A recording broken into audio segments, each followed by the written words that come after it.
Good evening. Let's start off with number 28, Christian hymnal.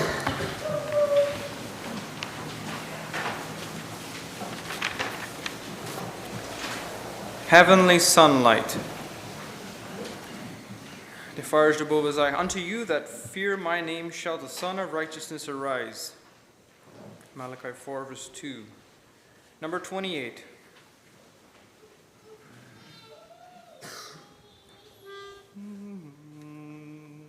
Walking in sunlight all of my journey, over the mountains, through the deep vale. Jesus has said, I'll never forsake thee, promise divine that never can fail. Heavenly sunlight,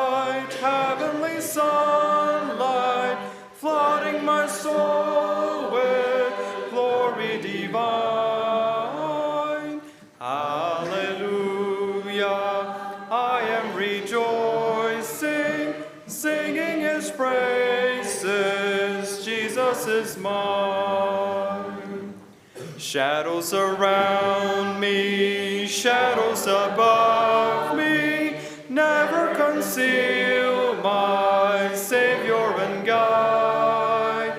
He is the light, in him is no darkness, ever I'm walking close to his side. Heavenly sunlight, flooding my soul with glory divine. Hallelujah, I am rejoicing, singing his praises, Jesus is mine.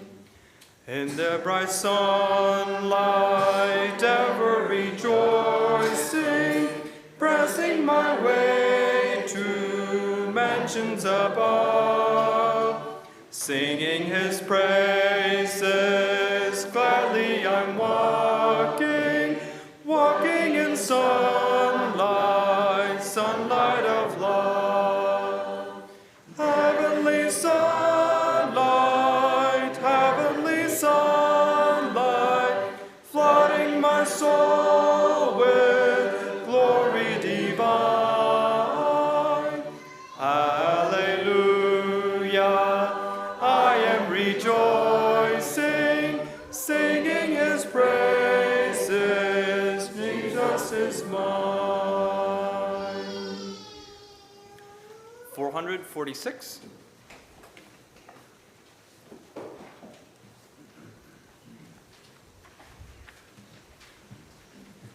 Hold to God's unchanging hand. 446.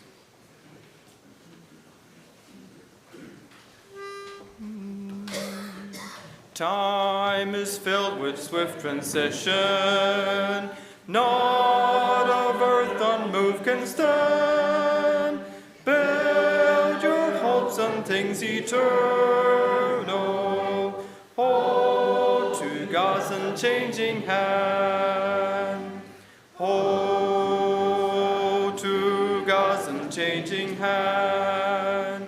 Hold to God's unchanging hand.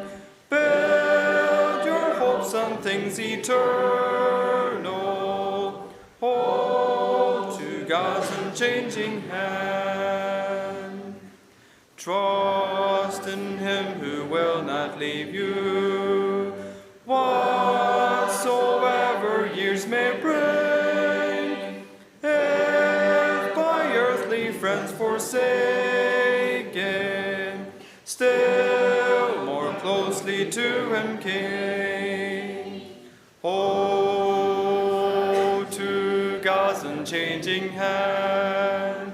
Hold to God's unchanging hand. Build your hopes on things eternal. Hold to God's unchanging hand. Covet not this world's vain riches that so rapidly decay. Seek to gain the heavenly treasures, they will never pass away. Hold to God's unchanging hand. Hold to God's unchanging hand. Build your hopes on things eternal. Hold to God's unchanging hand. When your journey is completed, when the valley you pass through, fair and bright the home in glory, your enraptured soul will view. Hold to God's unchanging hand. Hold to God's unchanging hand. Build your hopes on things eternal. Hold to God's unchanging hand.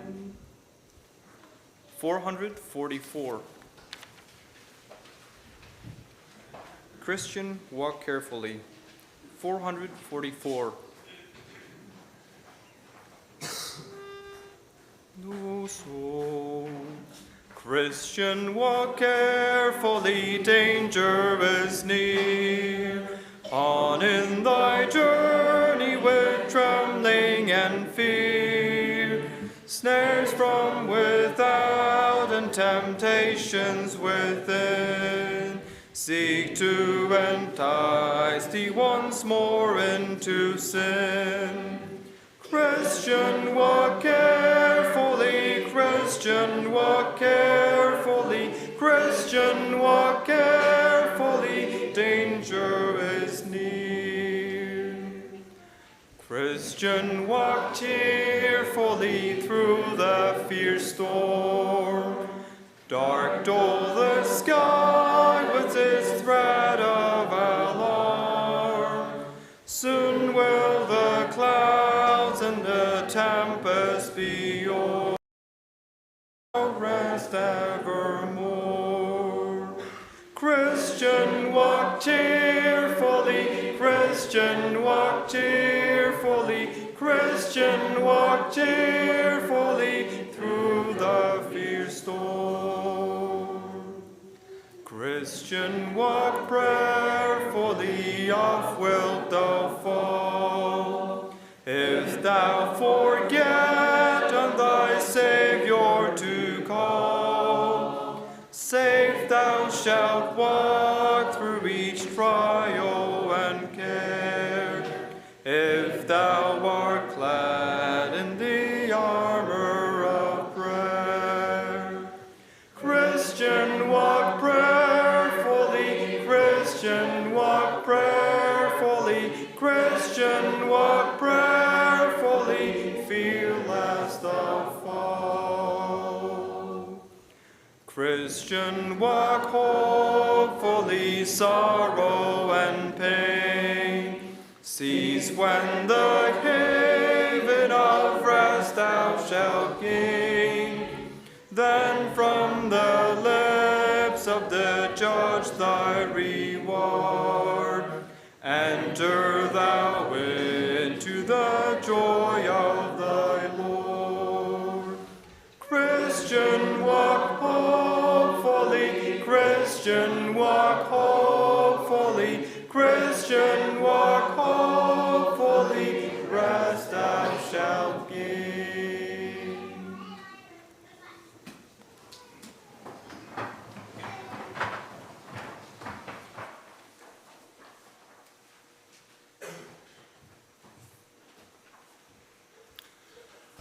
Good evening. Allem welkom heten wat je kom is vandaag naar waar hier aan te horen. Welcome everybody that came out to listen again to what God wants to say.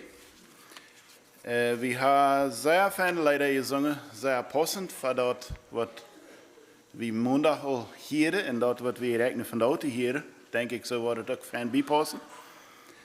Een lijn wat ik me opteken van de lieder wat we zongen weer, time is filled with swift transition. Dat meint de tijd ändert bij zich. Dat zijn dingen wat vandaag ganz anders zijn als die 15 jaar terug waren, of ook als 5 jaar terug. En daarom fehlt het dat we weten wat we er willen. Christian, walk carefully. Dat is direct nodig dat we oppassen waar we gaan. En vielleicht hat einer mal dem anderen dat zo van maandag, dat we hadden zoveel gehört en zijn vielleicht aufmerksam gemacht worden op dingen wat we niet mal aan gedacht hadden dat we in ons leven hadden. En vielleicht heeft God de gelegenheid gehad, einer mal dem anderen maar ons mes alles something te wijzen, waar we in gewisse mate blind hebben weer. En door maar word ik gleich van de motor te roepen en te zeggen, er is somebody wat door tijd even wist. Even wanneer onze uren blind werden even. En dat is een wekke gedanke. Mij anke de Psalm 139 in Engels gelezen. Psalms 139. O Lord, thou hast searched me and known me. Thou knowest my downsitting and mine uprising. Thou understandest my thought afar off. God, du weißt krank, wer ich zie. Du hast mir ganz stark gesagt, du hast mich ganz krank. Weißt krank, wanneer ik mich da zat? Weißt krank, wanneer ik abstuhl? Du weißt al wat ik denke da, von weit auf. Thou compasseth my path and my lying down, and art acquainted with all my ways. For there is not a word in my tongue, but lo, O Lord, thou knowest it altogether. De wieder, wat da nog maar op de tong zijn, niet moet het mil bitte zijn, weet God al. Thou hast beset me behind and before, and laid thine hand upon me. Such knowledge is too wonderful for me. It is high. I cannot attain unto it. We hier de maandag dat de phones kunnen dat tracken, hoeveel stunden we on screen zijn. Ik had het gewist. Ik weet niet wer het nog al gewist heeft. Maar God weet krijgt. Hij wist het. Voor maandag ook al krijgt. Hoeveel jeder einer von uns spannt. Nicht bloß weet hij krijgt hoeveel stund wie das spannt. Hij weet krijgt hoeveel van die tijd niet zal je tijd essen, hoeveel van die tijd waste of time is. En am der het wat uit. Wat we doen. En de psalmist zegt, deze wijsheid, dit weten dat God krijgt aan mij aanwijt. Wat hem hengersten, wat hem laatste gedanke. Is hem een vrede. En dat kämpet door, wanneer we met ons leven op zijn. Whither shall I go from thy spirit? Or whither shall I flee from thy presence? Wil ik ernst vertellen me mal verkruipen dat God niet wat weten wie ik weer? If I ascend up into heaven, thou art there. Ik weet niet wat we de psalmschrijver gedacht heeft. Vandaag een dag wat waar hij geschafft met naar de maan vliegen. Of hij gedacht heeft dat wanneer hij maar alleen bij de maan weer, dan wordt, ja, nou, God is door ook, zegt hij. If I make my bed in hell, behold, thou art there. Mijn denken is, hij meint hier, ergens weer zeer diep en eer dan rauf. Weer het al ganz diester wordt, vielleicht im Kehlbahn. Even door, as God. If I take the wings of the morning and dwell in the uttermost parts of the sea, even there shall thy hand lead me, and thy right hand shall hold me. Leiden en houden, hebben we nog maken. Zo aan we de kleine tjane met we hand nemen, wil God nicht met wir. Dat is waar het wondervolle daarvan. If I say, surely the darkness shall cover me, even the night shall be light about me. Yea, the darkness hideth not from thee, but the night shineth as the day. The darkness and the light are both alike unto thee. God maakt geen onderscheid als ik aan diesteren en goed en wat duinen er aan dag. Hij zit het alle. For thou hast possessed my reins. Thou hast covered me in my mother's womb. I will praise thee, for I am fearfully and wonderfully made. Marvelous are thy works, and that my soul knoweth right well. Zo passend schijnt me dat David heeft de psalm geschreven, dat hij de man te vrede heeft aan de wondervolle God, voor wem hij herinners en rekschuilen kon. My substance was not hid from thee when I was made in secret, and curiously wrought in the lowest parts of the earth. Thine eyes did see my substance, yet being unperfect, and in thy book all my members were written, which in continuance were fashioned when as yet there was none of them. Hier zegt hij even ver hij je boeren weer, wist God al krijgt, wat hij met hem wil. Wat een plan van hem. Zo breed en zo diep jet is je danken. How precious also are thy thoughts unto me, O God. How great is the sum of them. If I should count them, they are more in number than the sand. When I awake, I am still with thee. So wonderful. Dat God allemaal de ram is. Ik kan slopen gaan op en oond. 's Morgens, wanneer ik opwijk, krijg ik niet hoe lang de nacht was is. Waar is God ram? Waar weet God krijg aan? Waar heeft God een plan voor mij voor die dag? Zo weertvol. 23 vers nacht, de 23 en 24. Search me, O God, and know my heart. Try me and know my thoughts. Plus einfach eine Anladung. Gott, doe mij mal. Einfach durchzeker. Dan moet checken wat ik alle denken daar. Hoeveel aanneigt, hoeveel praal en hoeveel zin is te mank. And see if there be any wicked way in me, and lead me in the way everlasting.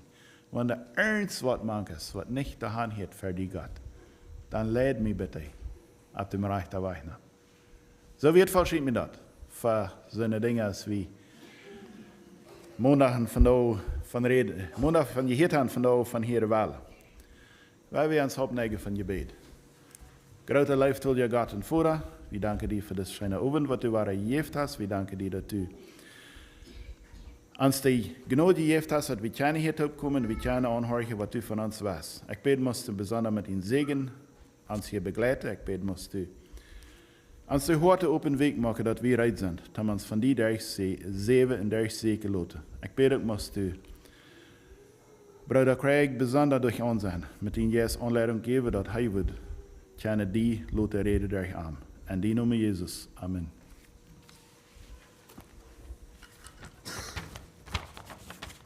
Oké, de verzingen nog maar een light.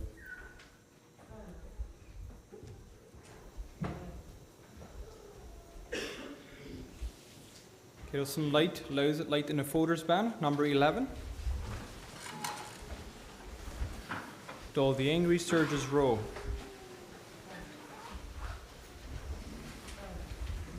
Number 11.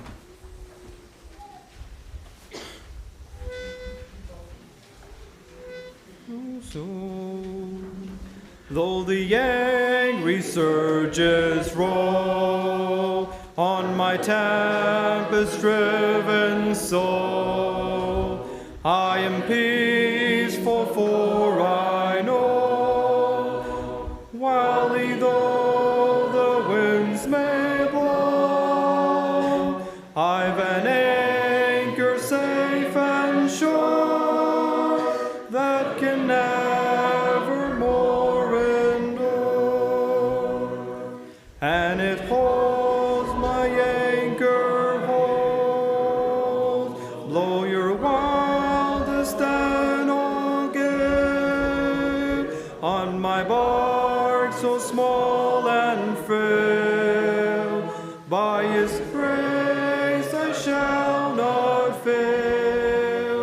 for my anchor holds, my anchor holds. Mighty tides about me sweep, pearls lurk within the deep, angry clouds o'ershade the sky, and the tempest rises high. Still I stand, the tempest shock, for my anchor grips the rock, and it holds my anchor hold. Blow your wildest and all gay on my bark so small and frail.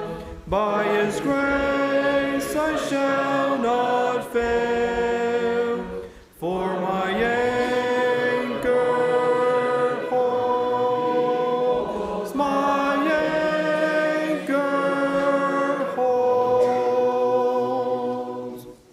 I can feel the anchor fast as I meet each sudden blast, and the cable, though unseen, bears the heavy strain between.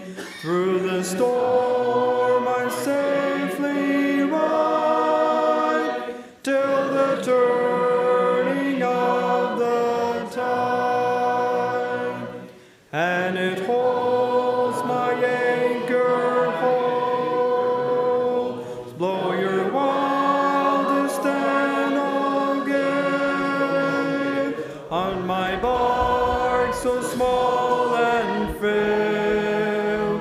By His grace I shall not fail, for my anchor holds, my anchor holds.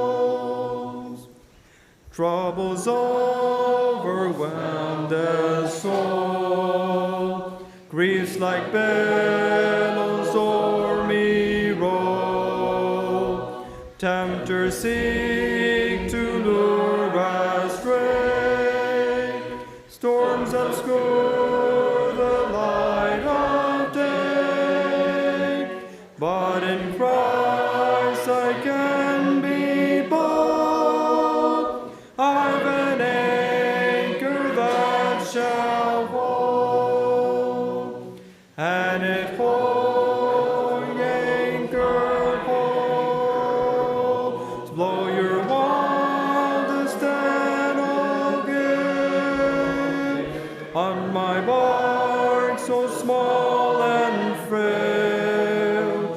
By His grace I shall not fail, for my anchor holds, my anchor holds.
Sorry, one moment.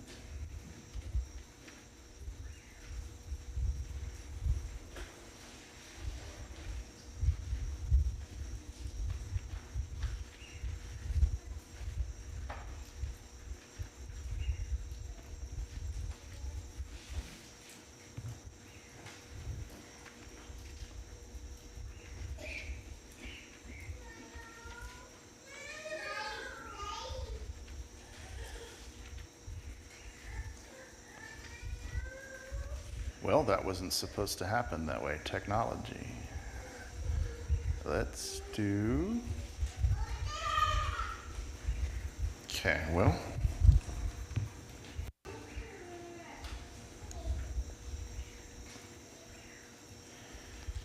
Slideshow, start from current.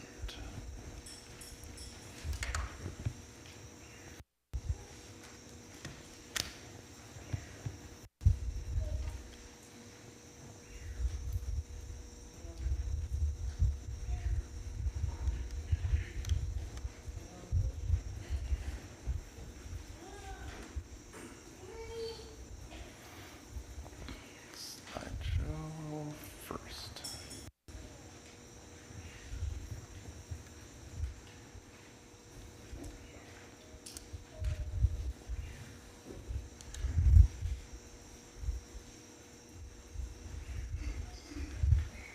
Okay, well, I think we can make this work. No, we can't.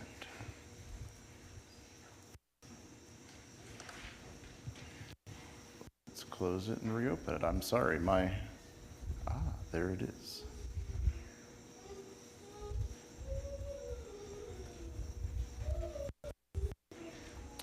Well, it says it crashed. Let's reopen that. Do not send crash report. Recover.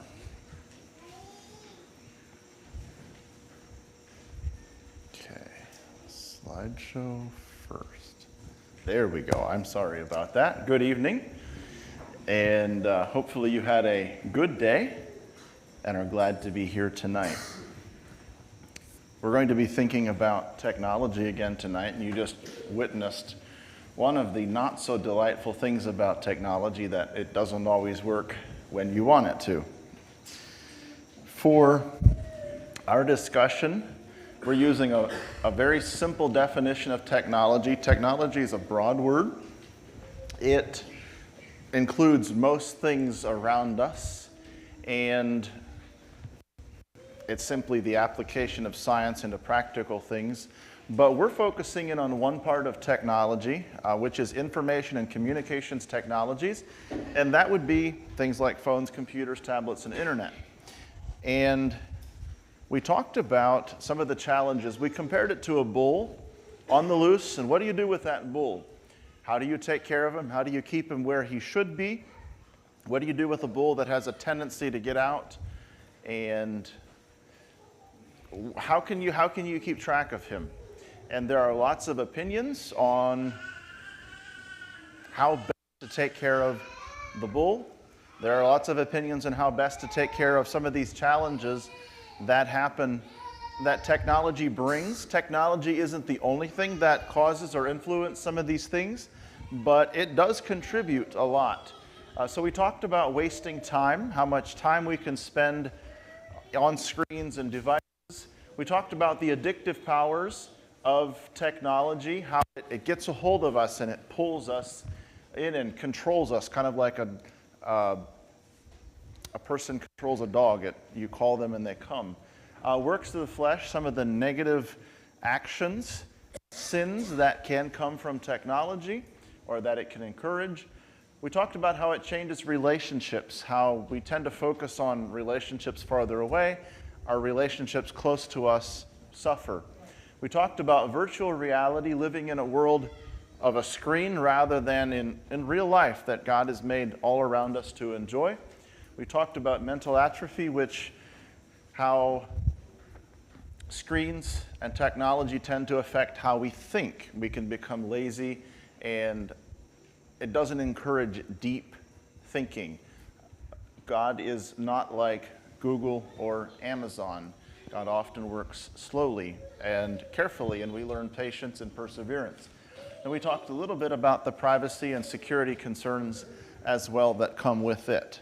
Now, what is the solution? How do we deal with some of those challenges, those difficulties? I remember an activity that we used to do when I was a young man in the youth group.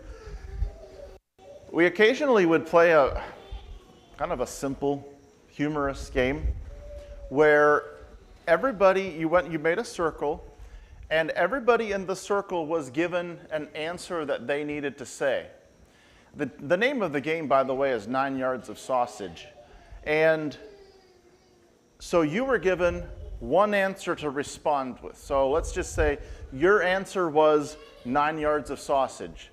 Maybe the person beside you, their answer was up on a housetop. Any question that you were asked, you needed to respond with that one answer. What did you have for breakfast this morning? 9 yards of sausage.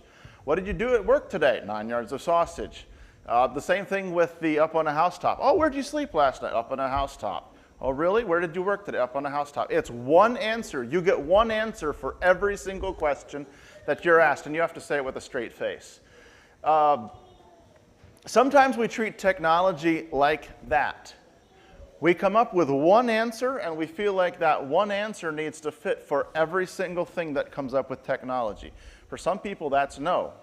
Everything that looks like digital technology that comes, no. No.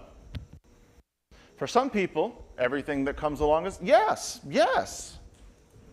And I don't think that's a healthy response. God has given us all things that pertain to life and godliness, and it's not just about a yes to everything or a no to everything, but it's using the wisdom that He gives to make decisions that are led by God's Spirit, with others, with advice, making wise decisions. Do you think God's worrying? When Steve Jobs introduced the iPhone back in 2007, I think it was, do you think God was just worried about these humans and what's coming next? Do you think when 5G internet got introduced, do you think God was just wringing his hands and stressing about it? I don't think so. God's not worrying. God wasn't surprised. It is possible to live godly Christian lives in 2025 and to handle technology well. The challenge is to figure out a good way forward, using the principles and the abilities and the strength that God gives us. He's not worrying. Just an observation. There's a difference in how you view technology depending on your age. And this comes from a coworker. He said, what was here when you were born is normal and ordinary. For me, that's a telephone. When I grew up, telephones were normal. But our telephone was one of those hanging on the wall with a little dial that went around. Some of you probably don't know what those are. And it had a little curly cord about that long. And that's how far you could go with your phone. And if you were outside and the phone rang, you went running inside and grabbed the phone. Then you said, Mom, it's Grandma. And she had to come running in and answer the phone right there, right? Some of you remember that that was normal. What was invented when you were between 15 and 35 is new and exciting. And one of the things that was pretty close to that for me was the cordless telephone. Okay? So when that happened, it was still good size, but it had a little antenna you pulled out, and you had the base in the house, and you could go all the way out to the garden with it. And when someone called, you didn't have to go running back inside, and that was exciting. Right? So that was new and exciting. Now, what was invented after you're 35 is dangerous. And to me, I think of AI, and there are some parts of AI that I'm not sure about. There are parts of it that I think it's an excellent tool, but there are parts of it that I'm just not quite sure. Difference in age, right? Difference in age. And probably you have your own things that you could put in that list. And so it depends somewhat on your age. But I would say this. I would ask this. Parents, if you have children, please don't go home and take what I said and bonk them good and say, we're going to have a chat. You're going to change some things. That's not a good way to deal with it. Yes, sit down and talk, but make it a good conversation. Say hard things if you need to, but say it in love. Show that you care. There are better ways. So just an observation there. I do have a few quotes now from a book called The Tech-Wise Family. You have them written down on your handout. A book that I found very practical and helpful in thinking about ways that technology is good and not so good. So tonight we're thinking about intentional choices. We talked about the challenges yesterday, and everybody talks about the challenges. But the question is, well, what do we do about it? And so we're going to think about intentional choices. We are going to think about and choose and make decisions that are going to take us in a good direction. And this is the first quote. Technology is in its proper place, in its right place, when it helps us bond with the real people that we have been given to love. It's out of its proper place when we end up bonding with people at a distance, like celebrities, whom we will never meet. Real people bonding. Grandma lives 2,000 miles away. What can you do? Call grandma, do a video call, and talk, right? It helps you bond with real people that are a part of your life, that are part of your family. That's excellent. It's out of its place when we use technology to follow football players on social media, celebrities. What does that matter? Bonding with people at a distance that we probably will never meet. Okay? See the difference there? Proper place, out of place. Technology is in its proper place when it starts great conversations. It's out of its proper place when it prevents us from talking with and listening to one another. In its proper place, starting conversations. The other day, I just watched and read some things online about how to build an A-frame level. And maybe you knew this before, but if you want a great conversation, come talk to me about it. I think it's kind of neat how they make those, and so I would love to talk to you. Maybe you've got experience using it, I don't know. An A-frame level that you can use on hillsides to find what's level and to mark a contour, used in a lot of countries to make terraces for farming on steep hillsides and things like that. I was doing the research for a book that I'm writing, and I found the fast somebody about it. That's in its proper place. It's out of its place when it prevents us talking with and listening to one another. You're around the table, you're in a group of youth, you're with family, and everybody's just zoned out in their own little world. That's out of place. Technology is in its proper place when it helps us take care of the fragile bodies we inhabit. It's out of its proper place when it promises to help us escape the limits and vulnerabilities of these bodies altogether. When it helps us take care of our bodies, I had to think of the little monitors that you can get to monitor your blood sugar, right? You wear something on you and it sends the information to an app and tells you when your sugar's low. That's great and that's helpful. And to me, I think that'd be better than poking myself regularly to see how my blood sugar is. So that helps you take care of your body. It's out of its place when you use it to escape the limits of our body. You're tired in the evening and you just crash out on the couch and you're looking at things on your phone. That's escaping the realities, and that's out of place. Technology is in its proper place when it helps us acquire skill and mastery of domains that are the glory of human culture. Sports, music, the arts, cooking, writing, accounting. When we let technology replace the development of skill with passive consumption, something has gone wrong. Mastery, acquire skill and mastery of domains. I've been using some online classes to learn about writing and editing from a very experienced writer and editor who used to be the editor at the Wall Street Journal and quite a few other large newspapers.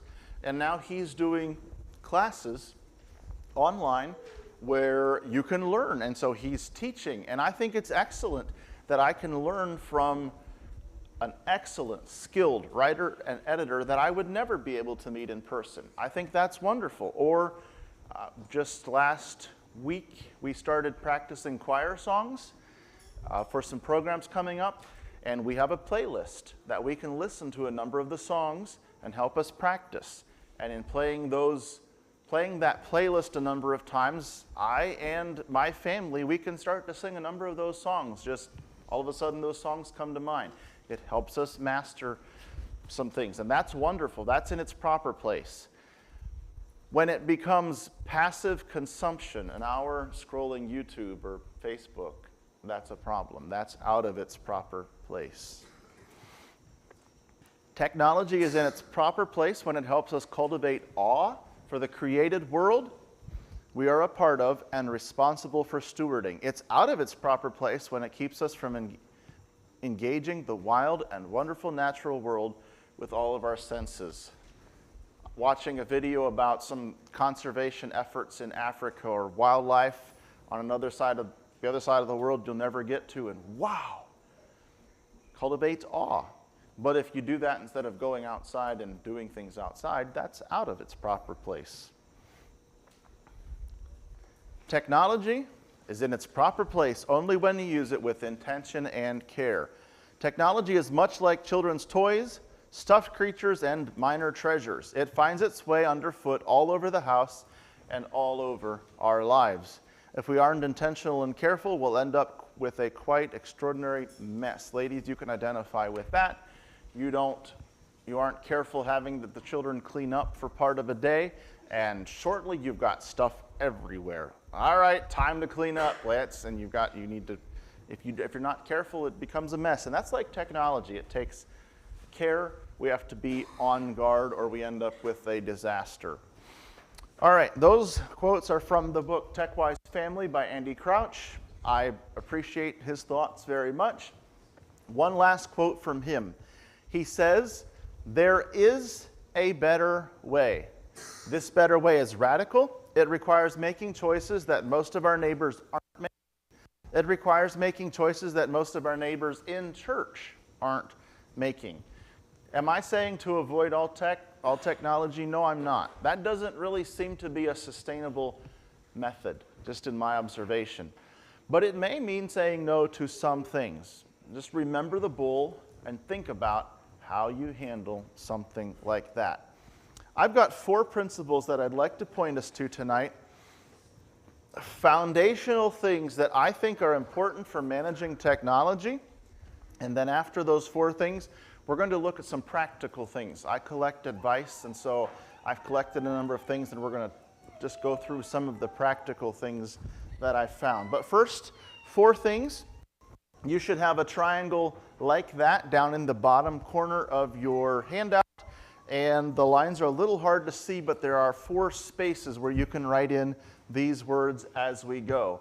So the bottom one is transformation. That's the foundation, that's the first, that's where it starts. Transformation is a change, a complete change in our hearts, in our lives, in our minds, in our desires. We're different now. So you can have all sorts of rules, you can put all sorts of filters on your devices, but if your heart isn't there, if you haven't had a change, it won't do any good. People go to great lengths to get around filters and accountability software. Tremendous lengths to get around. And if you want to get around a lot of it, you can, if you've got enough know-how. It's not intended to be a solid 100% jail cell where you can't do anything. That's not the point. It's for people who want it. And so the start is transformation. We have to want something different. We talked about this verse last night. I beseech you therefore, brethren, by the mercies of God, that you present your bodies a living sacrifice, wholly acceptable to God, which is your reasonable service, and do not be conformed to this world, squeezed into that mold that the world wants to push you into with their values and what they appreciate, but be transformed, completely changed on the inside by the renewing of your mind, that you may prove what is that good and acceptable and perfect will of God. We are motivated by different desires when we are transformed. In 2 Timothy, Paul told Timothy this. He said, "No one engaged in warfare entangles himself, gets himself tangled up with the affairs of this life, that he may please him who enlisted him as a soldier." His goal is to please the one that called him, enlisted him as a soldier. And he wants that more than anything else. And it's that higher desire that drives him on and causes him to look away from other things that are going to hold him back. I remember at a park a number of years ago, there was a man that had a dog, and the dog didn't look like anything really special until the man pulled out a hot dog, a sausage, and he told the dog, sit. Dog sat. The man took a piece of sausage and put it on the bench right in front of that dog. I said, no. The dog sat there. You could see the muscles tense in his body, but he just sat there. He didn't move. And then the man said, get it. Boom. And he did it again. The dog sat. And when the man said, go, the dog got it. That dog wanted the hot dog. It smelled good, right? But that dog wanted something more than the hot dog. He wanted the approval of the man. So he didn't get it, right?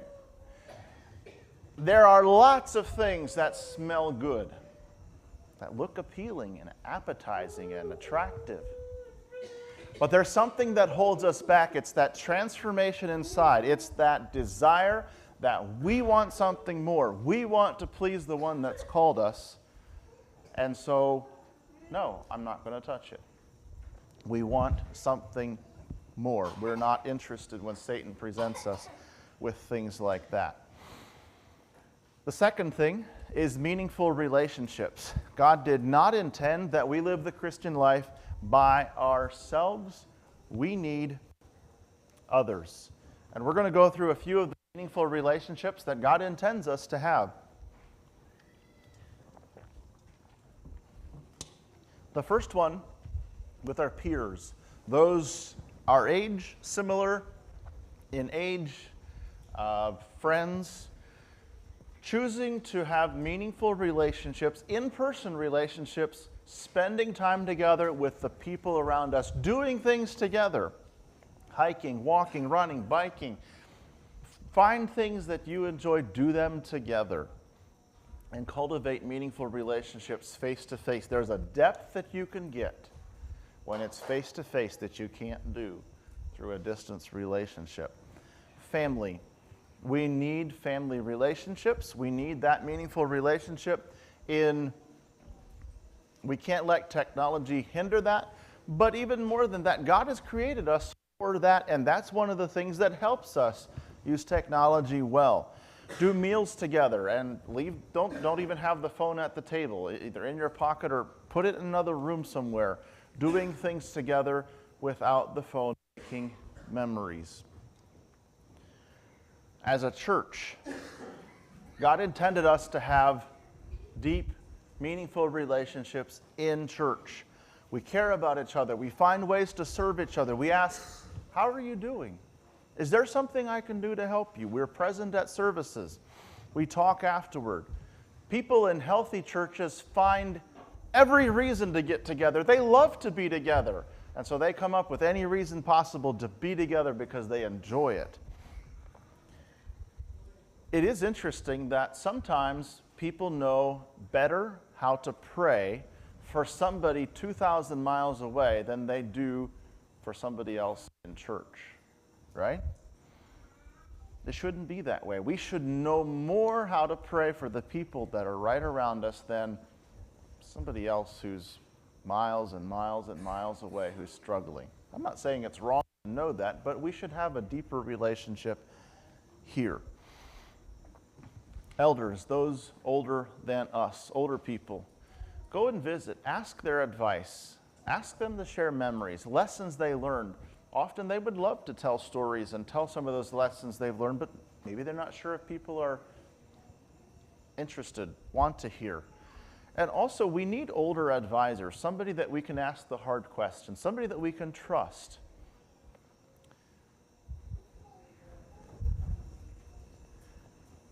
Mature advisors. People that we trust, that we can talk to.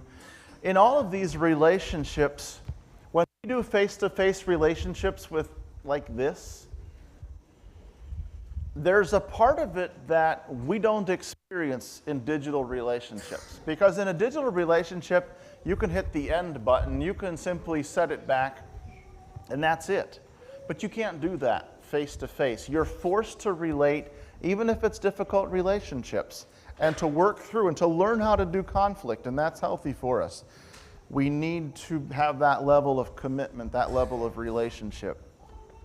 So we need to make choices to have choosing transformation, choosing to allow God to change our lives from the inside out. We need to choose intentional, meaningful relationships with other people around us. That's an important foundation for dealing with technology. Rather than leaning on technology, we need to lean on others. And then the third thing that we need to deal with technology well is wisdom. We need wisdom. And as I think of wisdom, I think of the two verses in James, where he describes wisdom, God's wisdom, not wisdom that's the not good kind. This wisdom that is from above is first pure. There's nothing bad or evil or impure about it. Peaceable. It's not ready to fight and argue. It's peaceful, gentle, willing to yield. This is what I want, but that's what you want. It's okay. I'm willing to do what you want. Full of mercy, willing to show mercy and not demand punishment or justice. Good fruits. There are good things coming out without partiality, without hypocrisy. It's the real thing. Now, the fruit of righteousness is sown in peace by those who make peace. We need that kind of wisdom to deal with technology. Now, what does that look like? What does godly wisdom look like? I have a couple principles that I would say are parts of technology, or parts of wisdom that we need. So the first one that I have is openness and accountability. The pair openness and accountability. Openness says, ask me how I'm doing. I'm okay with that. Check in with me. Let's talk. And that has to go with confidentiality. If you want people to share, you need to be willing to keep it there, and they're not going to hear it at FTC next week. Oh, did you hear what he's struggling with? That doesn't work. And so, openness and accountability. Now, somebody said that there are a couple things in life that you never touch. One is somebody's phone, another is somebody's money, and their music, right? Those are things that you don't tell me about. You do your thing and I'll do mine, but don't tell me what to do with it. Let's not talk about that. But I think we need to. I think we need to talk about those things. We need to talk about technology. Ask someone to come check on you. Groups where you get together and talk about it are an excellent way, as long as everybody is willing to be open, to be honest, and to hold each other accountable. If someone in a group is not willing to, it doesn't work. It's going to fall apart very quickly if we aren't willing to be open and honest and share how we're doing. And then the accountability means that somebody says, how's it going? We invite them to come and check in on us. The second pair that I have that I think is a part of wisdom is teaching and discussions. Teaching, we need to talk to the younger generation about it. Not that we've got all the answers and I'm just going to tell you what you've got to do. But we need to teach. We need to talk about the dangers and the positives and give advice, explain things to help them understand. And that, along with teaching, then we need to have discussions. Let's talk about it as a group, one-on-one, in a group. Maybe disagree on some things. That's helpful for us. But that's also how we learn, is through teaching and then also discussing. Finally, the last pair that I think is a part of wisdom is hindsight, that's looking back, and foresight, that's looking forward. Hindsight, looking back, looking at lessons, looking at what's worked well in the past, what caused problems, what worked well. And then looking forward, thinking about if we accept this technology, how is that going to change us? Is it going to make us lose something? It's not just, oh, bring everything. Yes, accept everything that comes. No. Let's think back. Is there anything similar that we can learn from? Think forward. What's going to change if we accept this? How will it affect us? Hindsight and foresight.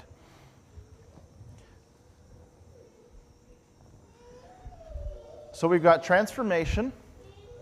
Dealing with technology starts with a change at the heart. It needs meaningful relationships all around us. It needs wisdom. And the fourth thing is guardrails. Guardrails. Guardrails are the things along the road that when there's a steep drop-off, they have something along the edge. And I don't know, those of you that are familiar with snow, you've been to Canada or somewhere up north when it snowed. Any of you interested in driving along that road? I'm not, but go ahead. What's wrong with that road? There are no guardrails, and the road's got a bit of snow on it. I'm not going. You can go by yourself. I'm not. I much prefer that road right there. Okay? Now that guardrail's not huge, and you could still crash through it, but I feel much better about that one. What about that driver? Do you think he was thankful for the guardrail? See, guardrails, we all have times when we're weak, times of need, times when we aren't thinking the clearest. And it's in those times that we need guardrails, right? Times when we get careless. That's when we need a guardrail that catches us from going off the edge when we weren't thinking clearly. Now, just a little bit about guardrails. What are a couple of the guardrails that we can have with technology that are important? And I want you to notice that, let's go back here. Guardrails is the fourth one. We don't start with guardrails. We don't start with guidelines and filtering apps and things like that. We start with a transformed heart. We start with the people around us. We start with God's wisdom, and then we get to the guardrails. Because if you don't have these things, the guardrails won't do much.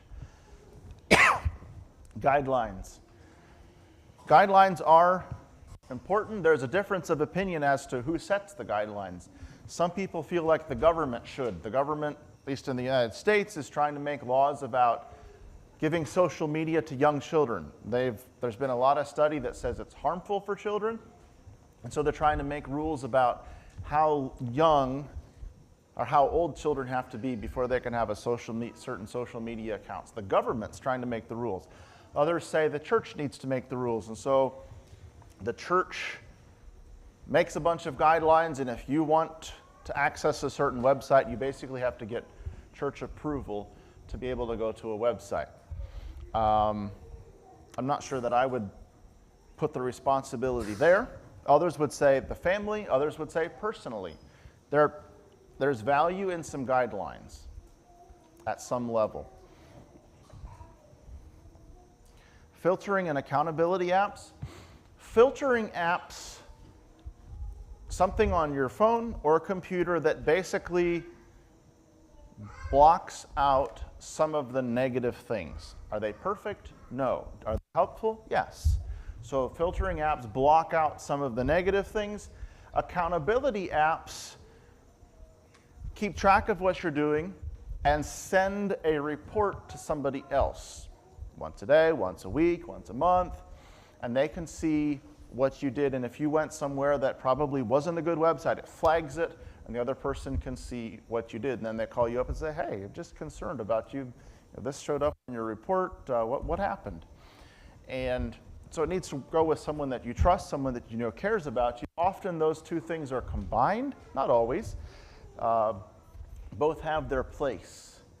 Privacy and security, that's something that we need to have in place as well. That's a guardrail when dealing with technology that needs to be there. We need to be careful that we're not posting every single thing on a website or on Facebook about our personal lives. The other evening, I just heard a story about a man that on the street, he would get someone's face and somehow, I'm assuming he did a facial recognition search, but he got their face, he quickly scanned online to find matches for their face, and he would find somebody's Facebook page. And he'd quickly read all he can about them, and then he'd walk up to them on the street a minute later and say, hey, good morning, greet them by name, and how's your dog doing? Your dog you took your dog to the vet and had to have a little surgery, how's your dog? And they're just, who are you, and how do you know all this about me, right? We post all sorts of things online for anybody to see. Do we want that? Do we want everybody out there learning about our children? So there are some privacy concerns and security concerns as well. We don't just open up all our banking information, everything for other people to have access to. And finally, good practices.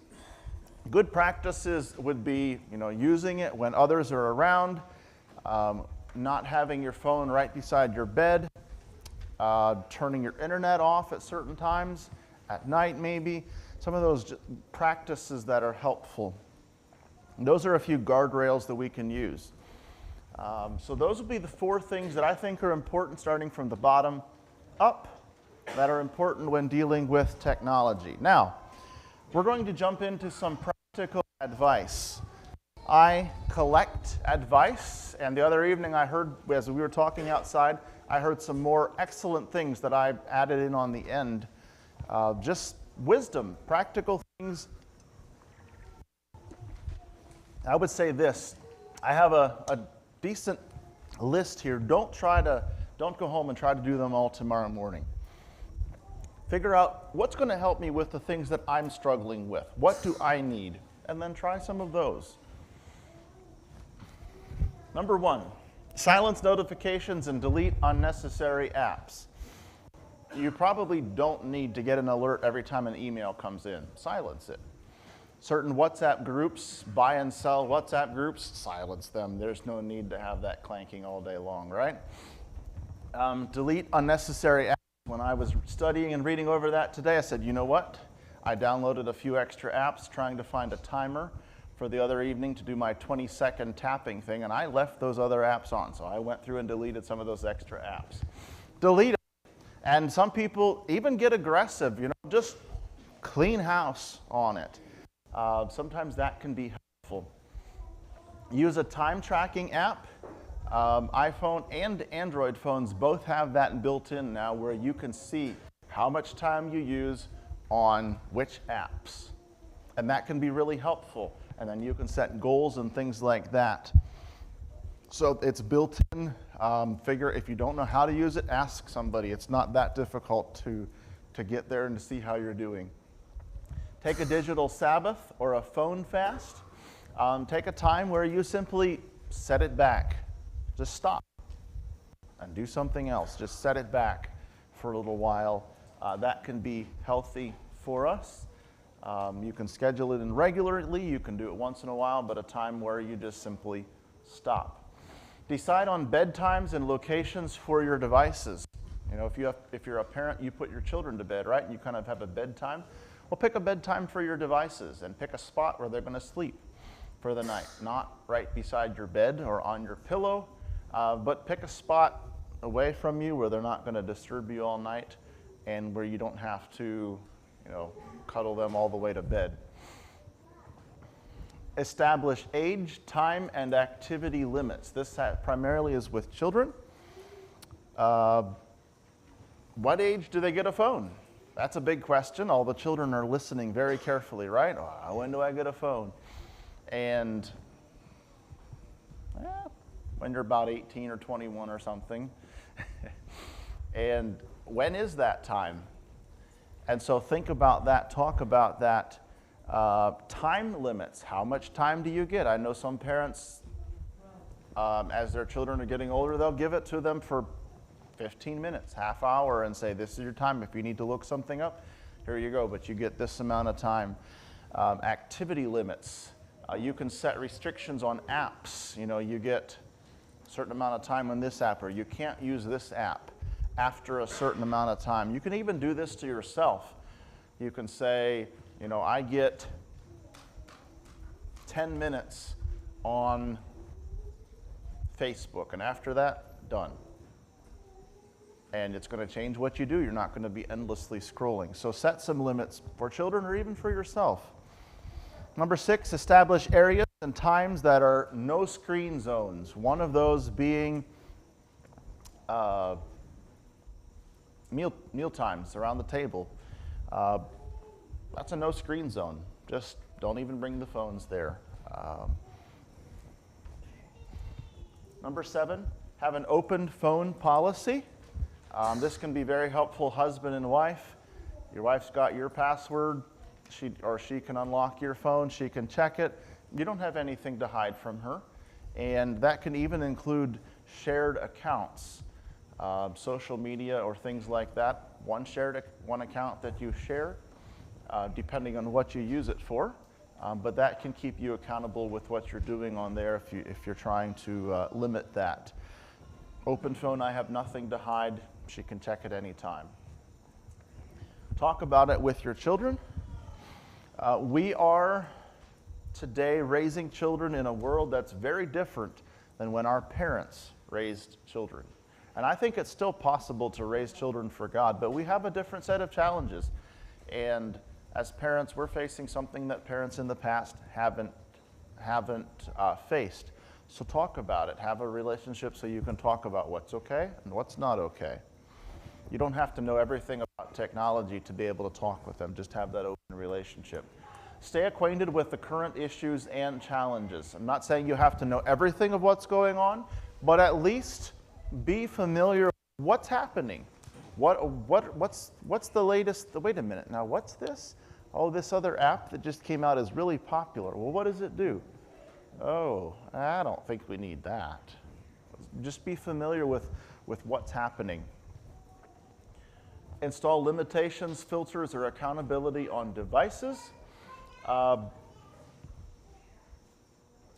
lot of men that are struggling with purity issues will, of their own choice, choose to put filters and limitations on their devices. Most men that are successfully fighting that have those issues will do this by choice because it helps tremendously.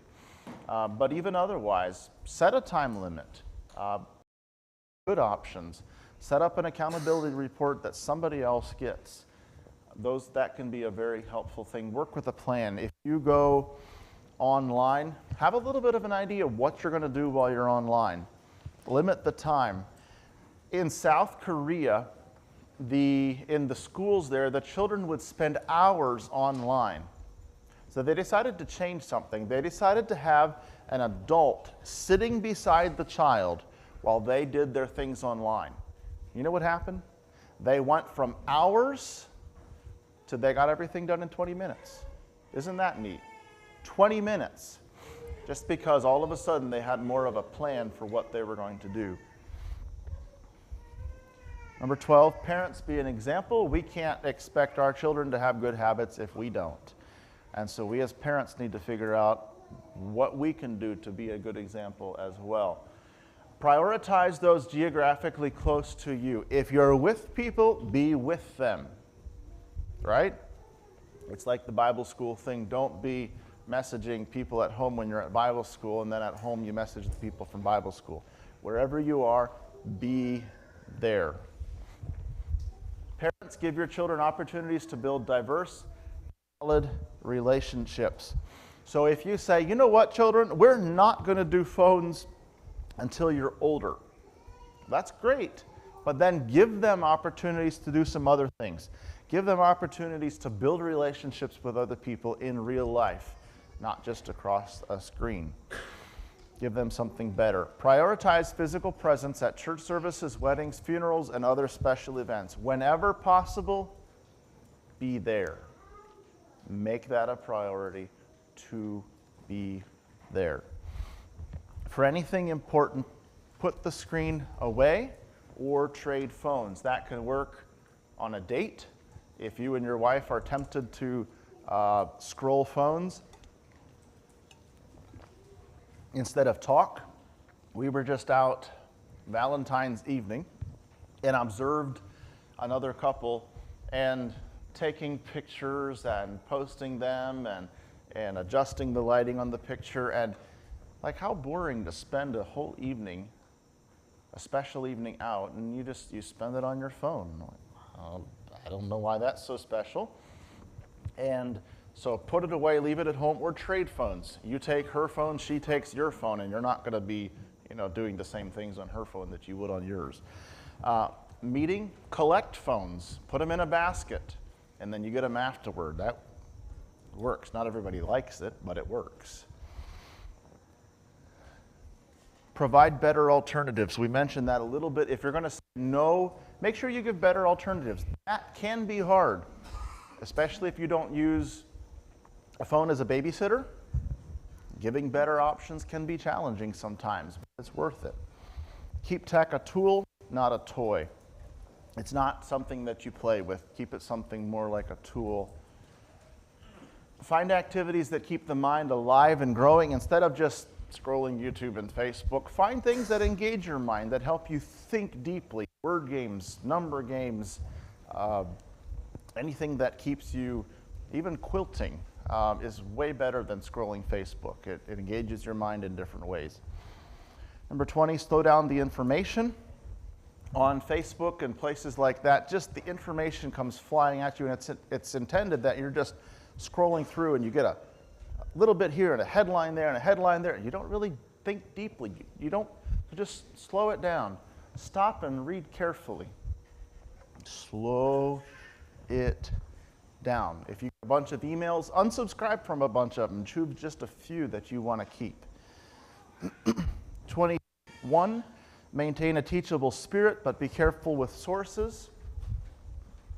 Be willing to learn, but don't just read and believe everything that you read.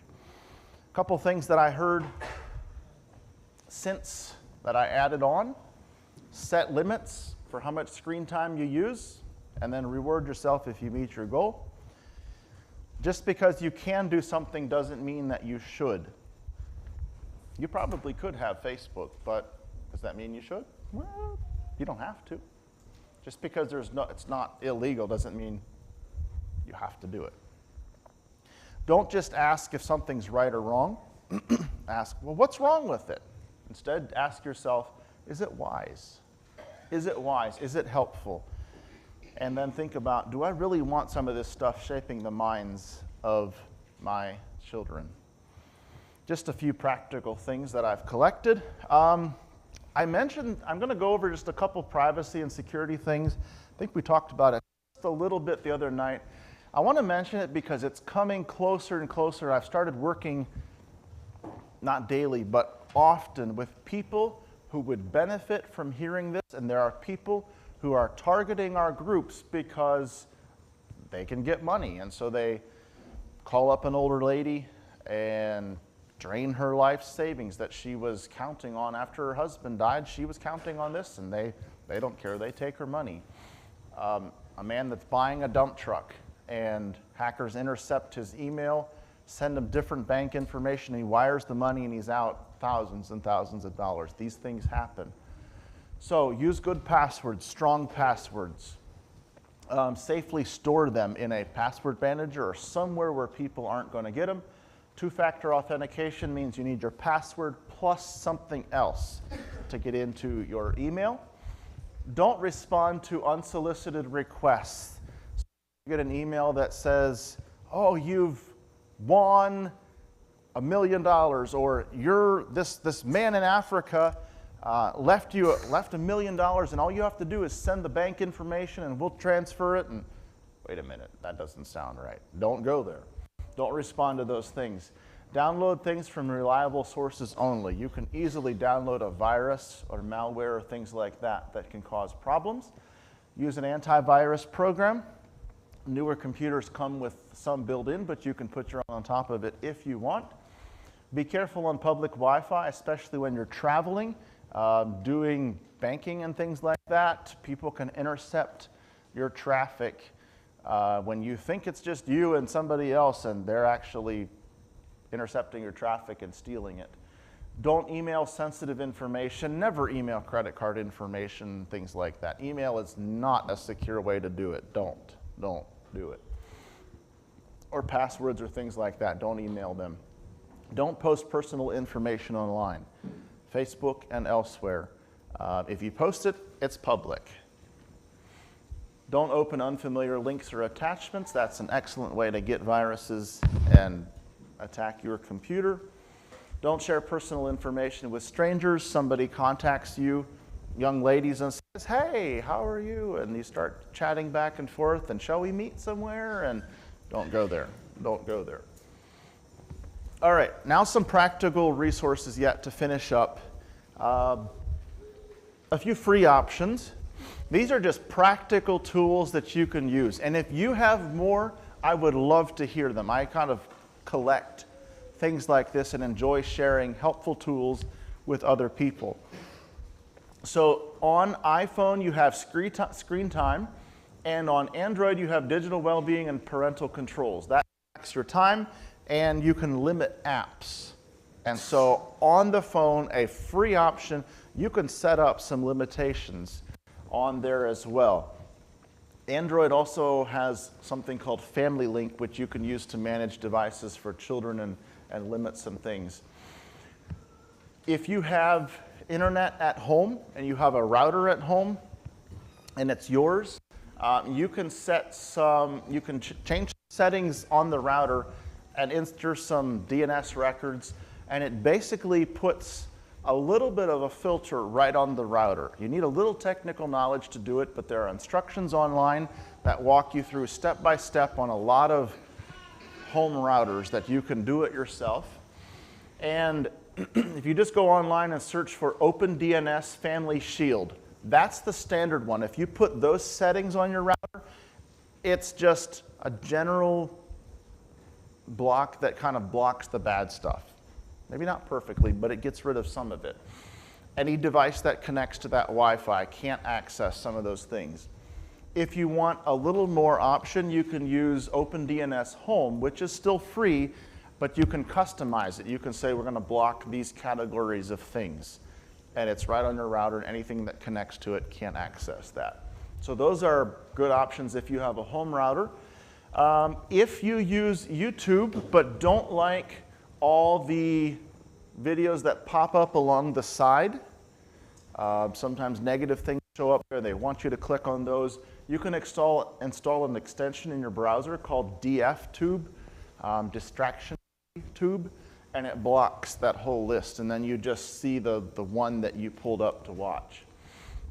And you can also use ad blockers, AdBlock Plus or uBlock, both block. Now, you may not be able to access some news sites because they sense it and don't like that, but it does get rid of a lot of ads if you do that.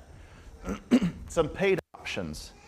Custodio is one that's what we use. Custodio does have a free version. It's very basic and maybe just for one device, I think, so you can try it. It's a free option. But then for first plan, you can do like 5 devices. And it's a very basic, works on phones, computers. I really appreciate it. We have used Covenant Eyes in the past, which works as well, a little more expensive. Net Nanny also works.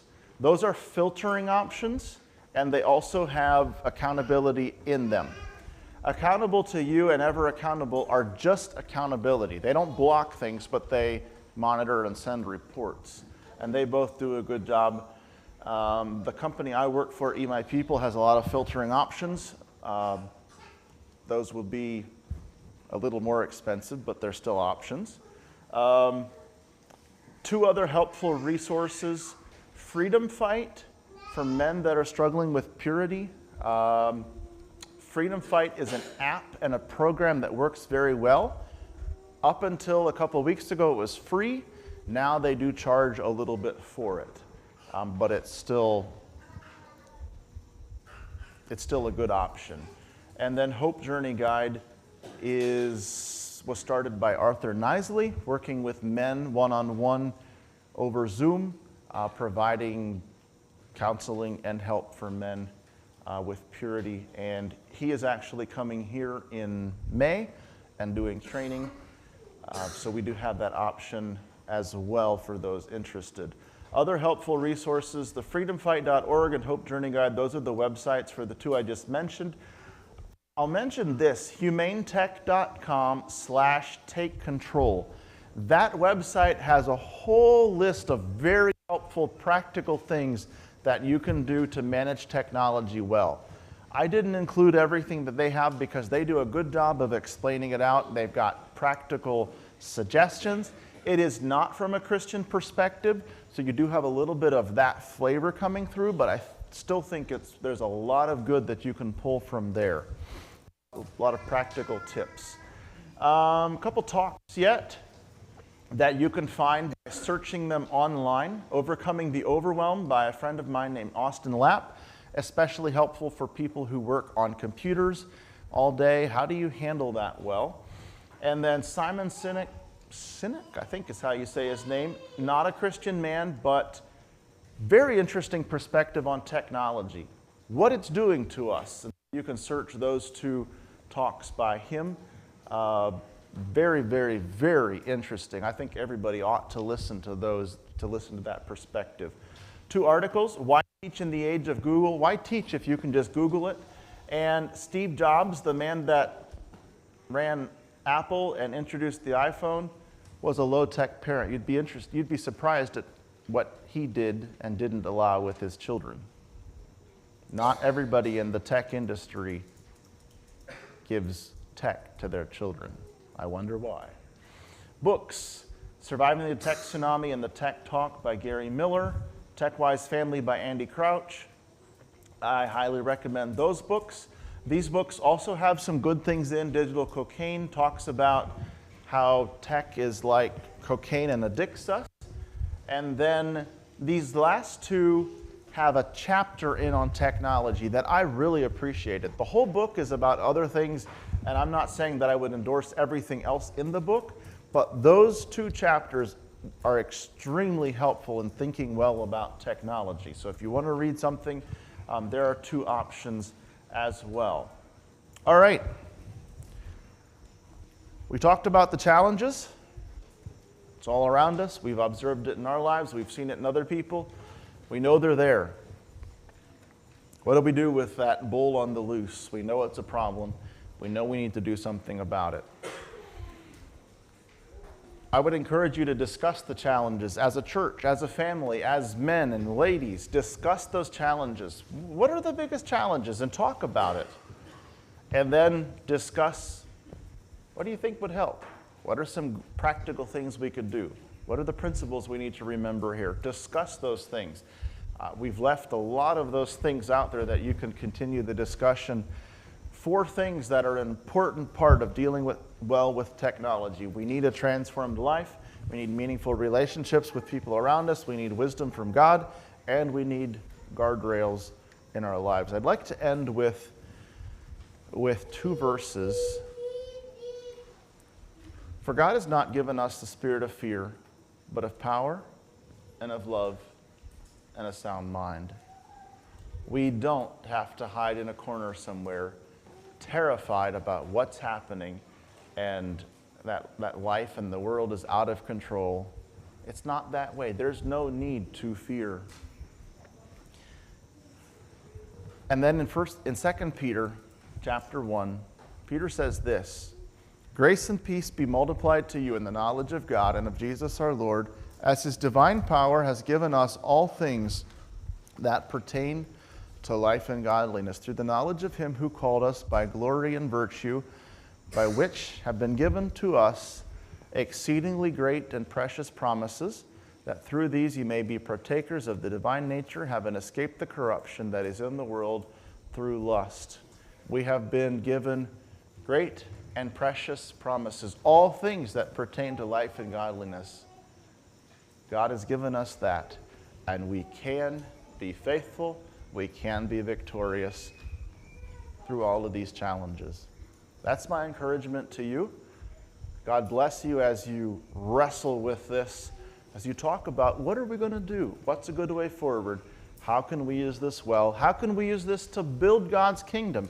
That's another part of this discussion that we didn't even get to, is how to use this well. How can we use this for good? God bless you as you wrestle with that, and I'll turn the time back over.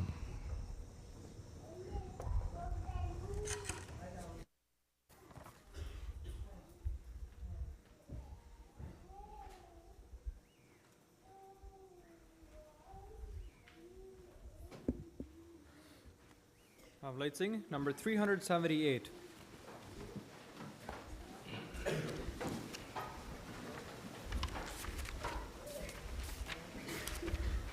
Oh, for a closer walk with God, 378.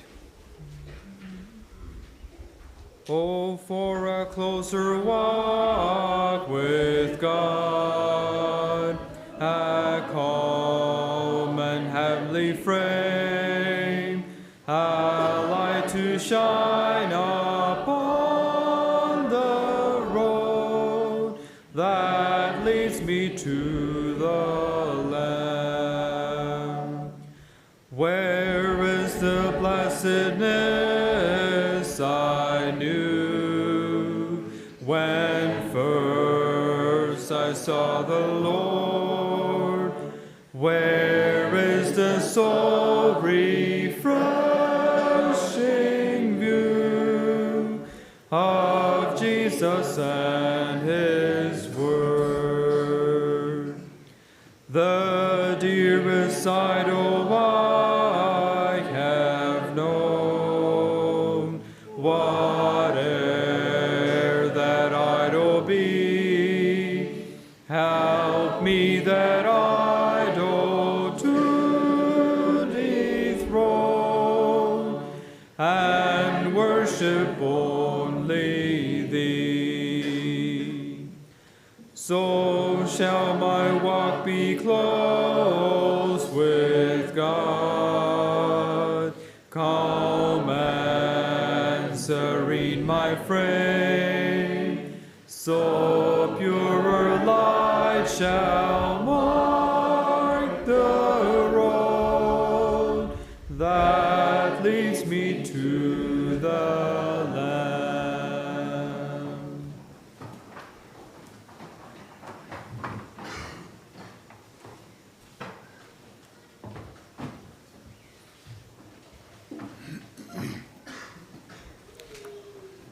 Thank you, Brother Craig, for coming and setting time out from your busy schedule and sharing this with us. Open for anybody else to say something, share something. Wel, ik heb iets. Ik zeg wat we gleich nog wat te zeggen.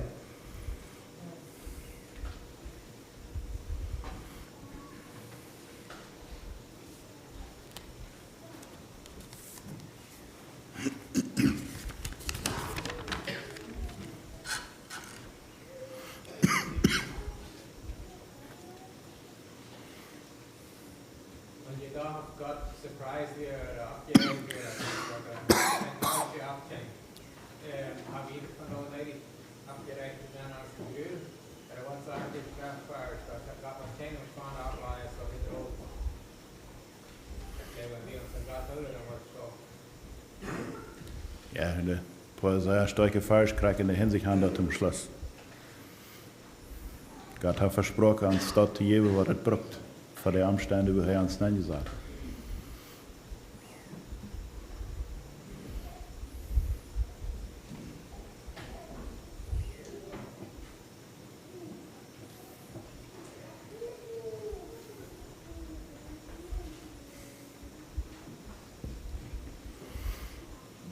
I'm also really thankful for what I've shared and have a desire to use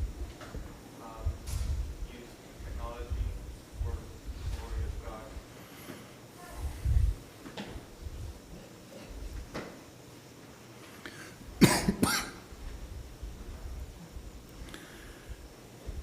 Gut, dankzij voor share. We hebben nog een paar announcements voor we zum Schluss gaan wel. We hebben al een paar broederschaften topic gehad over accountability groups vormen, man ganz breiter. Tam dichter top komen, jährlich. En gleich wie het laatste broederschap wordt gezegd wordt, dat we willen heute eben nur das Fitz nur diese Zeug anfangen. Wir sind zo weit gekomen dat we dat willen uitgeven, dat we rijdt zijn voor dat. Delmer en Reinhold hebben zich bijzonder weit aangelaten aan dat. Ze hebben groepen opgesteld, voor al die wat zich opstelde daarvoor. We willen dat ook wel laten, dat wer dat niet zo hastig opweert, dat hij niet durft, geen muss, geen gezag. So, de groepen zijn dat papier daar hingen. Er zal een usher of somebody zijn dat hem alle breiden aan papier geven. Even die wat nu nog niet klaar hadden dat ze willen pot nemen.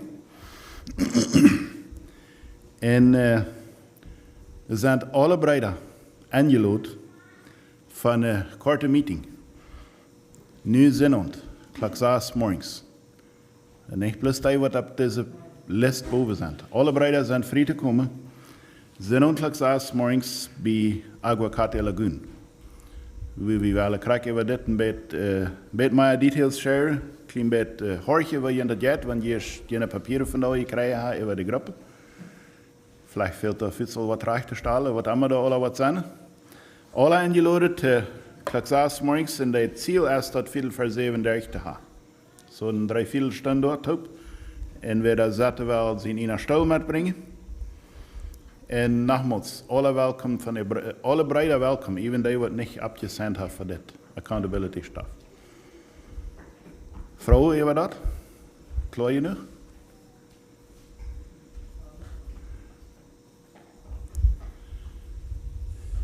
Goed, dan werden we nog ans Hauptneigen van Schluss gebeten.